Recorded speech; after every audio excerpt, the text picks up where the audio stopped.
Hello my soul family, कैसे हो आप सब। मेरी सभी सोल फैमिली को जय श्री राम। आज मैं अपनी सोल फैमिली को बताऊंगी कि जो ट्विन फ्लेम जर्नी में है, उस जर्नी में ये जो डिवाइन मैस्कुलिन है और ये जो डिवाइन फेमिनिन है, इन दोनों में ज्यादातर झगड़े क्यों होते हैं, क्यों एक दूसरे की बातों को समझ नहीं पाते हैं। वो कहना कुछ और चाहते हैं और समझते कुछ और है। इसकी वजह से क्या होता है, झगड़ा बढ़ जाता है, लड़ाई बढ़ जाती है।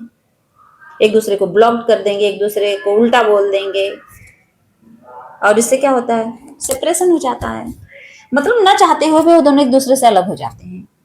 देखिए, इस जर्नी में लड़ाई झगड़ा होना बहुत कॉमन बात है, बहुत ही कॉमन होता है। ज्यादातर तो हर ट्विन फ्लेम के बीच में जो ये जर्नी है, जो इसमें आ चुके हैं, जो समझ चुके हैं हाँ हम एक दूसरे के ट्विन है, बहुत लड़ाई झगड़े होते हैं और ये बात एकदम कॉमन है। अगर कोई ये कहता है कि हमारे बीच नहीं हो रहा है ना, नहीं, सबके बीच में होता है। जिनका यूनियन हो चुका है उनमें भी होता रहता है। ऐसा नहीं कि जो मिल चुके हैं उनमें नहीं होता, होता है। अगर आप अपनी ग्रोथ नहीं कर रहे हो, आपके अंदर कोई ना कोई कमी रह गई है, तो उसकी वजह से होता रहेगा हमेशा। तो इस जर्नी में अगर लड़ाई झगड़े हो रहे हैं तो ये असल में प्रॉब्लम नहीं है, बल्कि इनर हीलिंग और ट्रांसफॉर्मेशन का एक हिस्सा है। ये लड़ाई और तो और ये लड़ाई बाहर का नहीं है, ये आपके अंदर का ही रिफ्लेक्शन है। वो एनर्जी रिफ्लेक्ट कर रही है तो एक दूसरे को, वही है मिरर, मिरर कर रही है तो लड़ाई झगड़े की जड़ बन रही है। वो हो रहे हैं क्योंकि हमारे अंदर की जो कमियां हैं वो एक दूसरे के सामने आ रही हैं, तो उसकी वजह से सामने वाला बोल रहा है तो हम लड़ रहे हैं, क्योंकि ये बता रहा है कि हमारी एनर्जी डिसबैलेंस है। और अब मैं बताऊंगी इस झगड़े का मुख्य कारण क्या है, क्यों होते हैं हमारे अंदर, क्यों हम दोनों लड़ते हैं, क्यों आपस में हमारी नहीं बनती है। और रिश्ते में बन जाएगी, पूरी दुनिया से बनेगी, लेकिन इन दोनों में नहीं बनती। इसके पीछे का कारण होता है, तो ये कारण मैं अब बताऊंगी और समझना अच्छे से। सबसे पहला कारण होता है मिरर इफेक्ट। ट्विन फ्लेम जो होते हैं एक दूसरे का मिरर होते हैं, वो एक दूसरे को मिरर करते हैं। डीएम और डीएफ जो होते हैं एक दूसरे की इनसिक्योरिटी, फियर्स और उनकी वीकनेस को ट्रिगर करते हैं। जैसे डीएफ को ये डर रहता है कि मुझे छोड़ के चला न जाए, उनको अकेले होने का डर हो जाता है। और डीएम को क्या होता है, डीएम को कमिटमेंट का डर। उनको ये चीज नहीं कंफर्म करनी है ना कि हाँ मैं तुमसे प्यार करता हूँ, या तुम्हें जो ही अपना मान के चलूंगी, या तुम्हें से शादी करूंगा। इस चीज से डरते हैं कि मुझे किसी चीज के लिए एकदम कंफर्म ना करना पड़े कि हाँ वो पूछे कि तुम मुझसे प्यार करते हो। जैसे होता है ना कि डीएफ पूछती है कि तुम मुझसे प्यार करते हो या नहीं, तो उस कमिटमेंट से वो भागते हैं कि मैं कंफर्म साइन क्यों दूं। उनके अंदर रहेगा लेकिन वो बताते नहीं है। तो ये क्या है, मतलब कहीं ना कहीं एक डर उनके अंदर है उसको खोने का, और ये है कि उस चीज को कंफर्म ना करूं। मतलब मिरर कर रहा है ना, वही है कि वही है कि तुम पास आना चाहते हो तो वो पास आने से घबरा रहे हैं, बस वही बात हुई कि आप उसको खोना नहीं चाहते, वो आपका होना नहीं चाहता। तो ये मिरर इफेक्ट ही तो है। और यही कारण होता है कि ये दोनों एक दूसरे को जाने अनजाने हर्ट कर देते हैं। वो कुछ उल्टा बोल देते हैं, फिर वो उल्टा बोलते हैं, फिर क्या होता है, लड़ाई झगड़े हो जाते हैं और हम समझ ही नहीं पाते आखिर में ये क्या हो गया अचानक से। फिर आता है डर वर्सेस लव। एक तरफ डर है, एक तरफ प्यार है। सोचिए, डीएफ क्या करती है, वो ओपन माइंडेड होती है, वो एकदम खुलकर बोल देती है, अपनी सारे फीलिंग्स को उसके सामने रख देती है कि मैं तुमसे प्यार करती हूँ, तुम्हारे बिना नहीं जी सकती। और डीएम के अंदर क्या होता है, उस प्यार को समझता तो है लेकिन डर के मारे एक्सेप्ट नहीं करता है। और जब एक्सेप्ट नहीं करेगा तो ऑटोमेटिक दोनों में लड़ाई झगड़े होंगे। वो सोचेगी कि ये मुझसे प्यार ही नहीं करता है, मैं तो इसके लिए जान भी दे सकती हूँ, और ये एक शब्द हाँ बोलने में इतना डर रहा है। और वही डर, डीएम का डर और उसका जो प्यार है, क्या करता है, एक दूसरे के बीच डिस्टेंस बना देता है, दूरी। जब डिस्टेंस रहेगा तो क्या होगा, ऑटोमेटिक समझ लो लड़ाई ही तो है। कभी कभार मैसेज आया तो वही गुस्से में एक शब्द बोला, फिर वो गुस्से में, फिर लड़ाई झगड़े बढ़ गए। क्योंकि डीएफ को लगता है कि डीएम मुझे अवॉइड कर रहा है। उनकी सबसे बड़ी कमजोरी यही है कि वो हर चीज को एकदम दिल से लेती हैं और ऐसे फील करती हैं कि मुझे अवॉइड कर रहा है, मेरी इंसल्ट कर रहा है। और डीएम को क्या लगता है कि ये मुझ पर प्रेशर डाल रही है, ये हाँ कहलवाने की कोशिश कर रही है, ये मुझसे क्या वही कमिटमेंट चाहती है। वो डरता है क्योंकि वो कंफर्म करना ही नहीं चाहता। और यहीं से आर्ग्यूमेंट शुरू, लड़ाई झगड़े शुरू, वाद विवाद। और फिर आता है ईगो क्लैशेस क्या होता है इसमें, एक दूसरे का ईगो इतना पीक पे होता है कि वो कहेंगे कुछ, वो समझेंगे कुछ। और तो और जब लड़ाई झगड़ा हो जाएगा वो सोचेंगे मैं क्यों मैसेज करूं, जब उसका मैसेज आएगा तभी बात होगी, मैं क्यों कॉल करूं। ये ईगो ही तो है, इसकी वजह से दूरी बढ़ती है, फिर लड़ाई झगड़े होते हैं। और यही ईगो होता है जिसकी वजह से सेपरेशन आता है। उसके बाद क्या होता है, उसके बाद फिर लड़ाई झगड़ा। कुछ भी हो, एक शब्द होता नहीं, 4-5 दिन बाद, 1 महीने के बाद एक अगर मैसेज भी आया फिर उस पर भी लड़ाई शुरू हो जाएगी। इतने दिन कहाँ थे, पहले क्यों नहीं मैसेज किया, अब मैं तुमसे बात नहीं करूंगी। वो भी कहेगा अब मैं तुमसे बात नहीं करूंगा, बस युद्ध शुरू। और हीलिंग प्रोसेस, इसमें ये भी एक रीजन बन जाता है, क्योंकि ट्विन फ्लेम कनेक्शन ना बहुत डीप रिश्ता होता है, बहुत गहरा। इसीलिए तो एक दूसरे का हाथ बोला जाता है। लेकिन सच में मतलब इतना डीप कनेक्शन होता है कि जब एक दूसरे से मिलते हैं तो क्या होता है, उनका चाइल्डहुड ट्रॉमा और उनका पास्ट रिलेशनशिप पेन जो भी होता है सब सामने आता है, सब सरफेस पे आता है। जैसे मान लीजिए उनका किसी के साथ रिलेशन हो, मान लीजिए डीएम का है, ठीक, तो वो अगर वहां से हर्ट हुआ है तो सामने वाले से वही डर रहेगा उसको, वो सोचेगा कि फिर ये मुझे ऐसे ही तोड़ के चली जाएगी।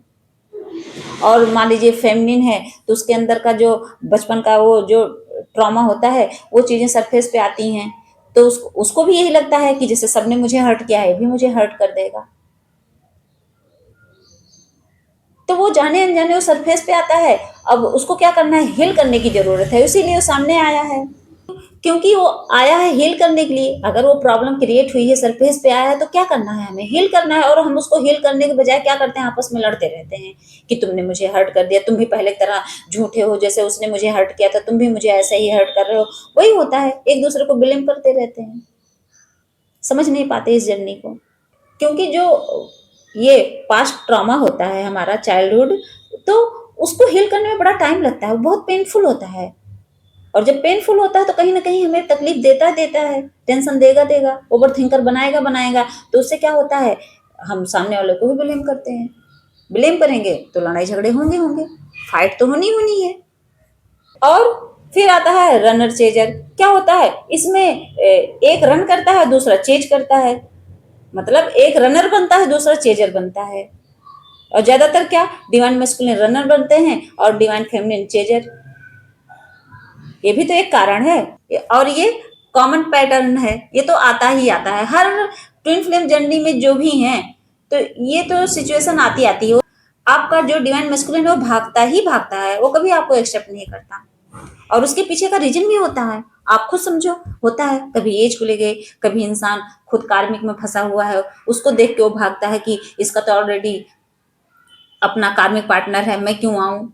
उसको क्या पता वो कार्मिक है, वो तो सोचता है कि बस ये तो शादीशुदा है, ये तो बड़ी हैं। कभी उनके घर की सिचुएशन ही सामने आ जाती है, मतलब किसी न किसी वे में वो रन करेगा, चाहे अपने घर की उनकी सिचुएशन हो और चाहे सामने वाले की सिचुएशन। कुछ भी ऐसा क्रिएट होगा जिससे वो रन करेगा। और आपका क्या, आप तो उसकी तरफ इतना ज्यादा अट्रैक्ट हो जाते हो, इतना ज्यादा हाई एनर्जी में अट्रैक्शन होता है कि क्या करते हैं आप उसके पीछे भागने लगते हो। बस आप सोचते हो बस इसी को पा जाऊं, क्योंकि ये तो मेरा जन्मों जन्मों का साथी है, ये तो बस मेरा अपना ही, कहते नहीं अपना ही हाफ है। वो तो सोचते ही है, जैसा लगता है ना कि अपनी ही आत्मा है, निकल के बाहर चली गई है अपने शरीर से, हम मरे हुए समान समझते हैं खुद को। और इसी वजह से क्या होता है, जो डीएफ होती है वो क्लोजनेस चाहती है और डीएम डिस्टेंस।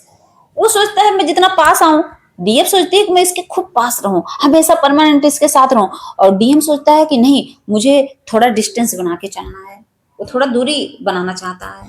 इसका मतलब ये नहीं कि आपसे दूर होना चाहता है, इसका मतलब वो बीच में थोड़ा सा डिस्टेंस चाहता है, थोड़ा सा गैप चाहता है।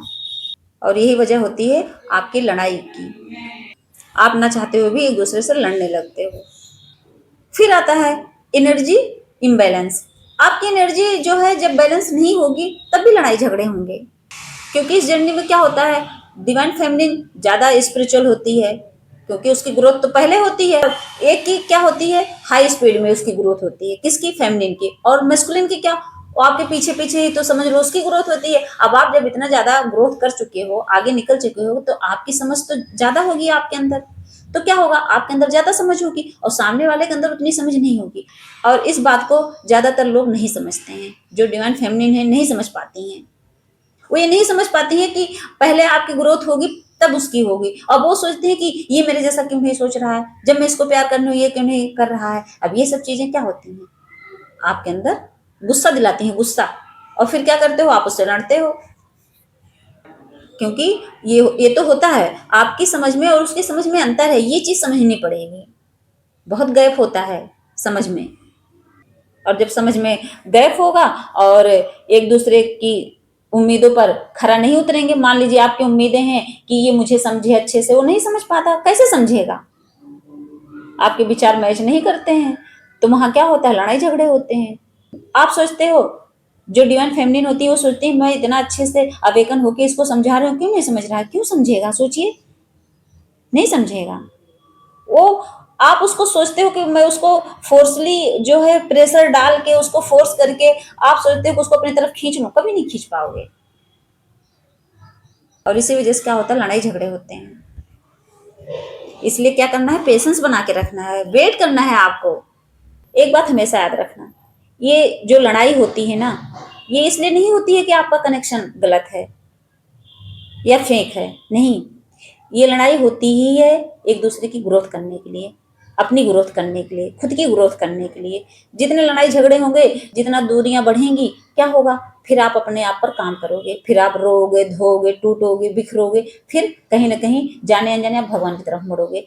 फिर क्या होता है, यही तो होता है, जो डिवाइन फेमिनिन टूटी हुई हैं, जब अपने पर्सन से नहीं मिल पा रहे हैं तो क्या करती हैं, वो जब भागती हैं इधर उधर, तो क्या होता है, जाने जाने भगवान से ही कनेक्ट होना पड़ता है उनको, अपनी सोल की ग्रोथ करनी पड़ती है उनको, अवेकन होना पड़ता है उनको, जागना पड़ता है, अपनी आत्मा को समझना पड़ता है, और फिर सेल्फ लव करना पड़ता है। जब आप खुद से प्यार करना सीख जाते हो, अपनी ग्रोथ कर लेते हो, तब धीरे धीरे ये झगड़ा खत्म हो जाता है। तब आपके अंदर का ईगो मर जाएगा, सब कुछ, कुछ रहेगा नहीं आपके अंदर, न खोने का डर, न पाने का डर, कुछ भी नहीं, आप एकदम शून्य पे आ जाते हो। तभी ये जर्नी आसान होती है। तो मेरी सोल फैमिली समझ गई होंगी कि हाँ, आप दोनों में झगड़े का कारण क्या होता है, असली कारण ही यही है जो मैंने बताया अभी। अगर आप ये बातें अच्छे से समझ गए हो तो क्या करना है, उस झगड़े को क्या करना है, आसान बनाना है, उस झगड़े को कम करना है, न कि बढ़ाना है। और जब आप नाम जप पूजा पाठ भक्ति करने लगते हो, मेडिटेशन करने लगते हो, तो सच में हमेशा के लिए झगड़ा खत्म हो जाता है। ये बात हमेशा याद रखना। जय श्री राम, जय नीम करोली बाबा।